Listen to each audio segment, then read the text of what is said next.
Amis, bonjour. Clin d'œil sur Shalom Bayit, partie numéro 5. Alors, on a souvent cette expression lorsqu'on nous présente, on nous demande « Est-ce que tu as envie de manger quelque chose ?» Ah oui, j'aime beaucoup le poisson. Mais cette expression « j'aime beaucoup », ça ne veut rien dire.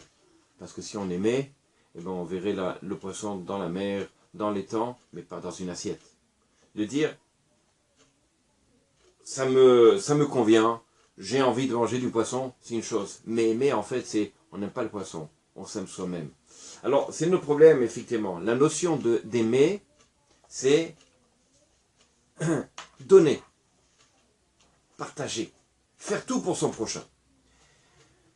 La définition même d'aimer, si vous voulez, c'est la volonté véritable et pure d'être capable de donner à son prochain sans qu'on demande en retour, ni même un merci. Ça, c'est véritable amour. Alors, nos chachamim, justement, et là j'ai le texte ici, nous disent la chose suivante. Im chafetz ata ledabek be'ahavat chavrecha. Si tu as vraiment l'envie d'adhérer, lidabek be'ahavat chavrecha, de t'attacher à l'amour de ton prochain, avenose venoten betovato. Essaye de faire tout, nose venoten, de porter, de donner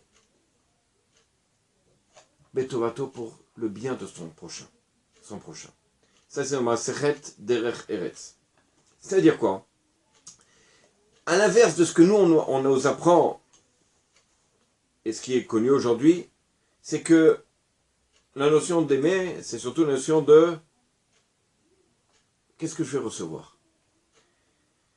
Les Chazal nous disent un amour, c'est donné, c'est un amour qui est stable. Pourquoi? Ça, adhérer, comme il dit les Chachamim nous disent, l'idabek ba'ava, adhérer à l'amour de son prochain, ça veut dire quoi?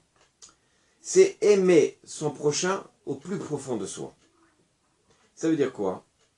Eh ben, tout ce que je peux lui donner. Imaginez simplement un père avec son fils, un père avec ses enfants.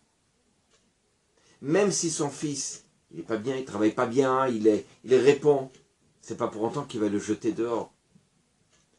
Regardez bien, un parent aimera son fils et cet amour grandira par rapport à tout ce qu'il va lui donner. Comme par exemple, lo aleno l'alechem, un enfant qui est handicapé. Vous savez combien il faut donner pour un enfant qui est handicapé? Combien il faut apporter de soi? Mais ce qui est extraordinaire, c'est que l'amour elle-même, elle augmente avec tout ce qu'on fournit comme effort. On s'attache à cet enfant-là. Pourquoi? Parce qu'on va dire comme ça, je donne, alors il y a une partie de moi qui est à l'intérieur de celle à qui j'ai donné, cette personne à qui j'ai donné. Je me trouve derrière tout ça. Un enfant, automatiquement on l'aime parce que c'est une partie de moi. Alors justement, raison de plus, l'homme vis-à-vis de sa femme. Qu'on doit avoir ce même sentiment qu'une partie de moi, puisqu'on est Bassar Echad, une seule chair, une partie de moi est derrière ma femme. Donc combien on doit lui donner? Sans attendre en retour. Je te donne, mais souvent dans les couples c'est l'association. Je te donne, mais à condition que tu me donnes, etc. On se fait des échanges, on se fait des trucs. Il n'y a pas. Regardez bien. Ce qui est fait extraordinaire, c'est que l'air est combustible. On va dire comme ça, l'oxygène est combustible. Mais plus que ça, l'hydrogène est beaucoup plus combustible que l'oxygène. Mais si on met ces deux molécules ensemble, ça devient quoi? Ça vient de l'eau. Et l'eau, à l'inverse, elle n'est pas combustible, elle éteint le feu. Dans les deux noms, Ish veisha, il y a le mot Esh, le mot feu. Ish, l'homme, Isha, la femme. Si on est capable que ces deux molécules-là s'intègrent, il y a la Shrina qui est ensemble, qui est la Shrina, présence divine, qui fait partie du couple, alors au contraire, elle va éteindre le feu des marloquettes, des disputes.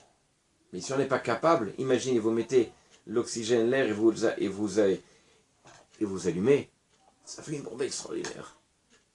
Alors, pour pouvoir justement être capable d'arriver à ce degré-là, c'est justement de on va dire comme ça, en hébreu on dit l'agdish, de trouver un temps de réflexion sur les besoins de mon conjoint, de ma conjointe. Qu'est-ce qu'elle a besoin? Lorsqu'une femme, elle arrive et dit « j'ai mal à la tête », vous n'allez pas lui dire ben, « il y a Doliprane, il y a Camol ». Elle sait très bien. Mais celui, qu'est-ce qui s'est passé? Qu'est-ce que tu as? Est-ce que je peux t'aider? Viens, laisse-moi, je vais faire, etc. Vous compatissez à sa douleur. Vous ne lui trouvez pas une solution. Vous le ressentez vous-même. Parce que votre envie à vous, c'est de donner un enfant qui vient, qui dit « j'ai mal ». Vous-même, vous avez mal à l'intérieur. Vous ne supportez pas qu'un enfant, que votre enfant ait mal. Mais raison de plus, votre mari ou votre femme, vous ne pouvez pas ressentir qu'elle ait mal. Ça, c'est ça, le degré d'Ahava. Ahava, ça veut dire quoi, Ahava? En gematria, en valeur numérique, c'est 13. 13, c'est Echad, c'est l'unité. Ça, plus ça, l'homme plus sa femme, on arrive à Ahava, on arrive à l'unité. Bezrat Hashem, je vous souhaite à bientôt, 5e partie. À bientôt.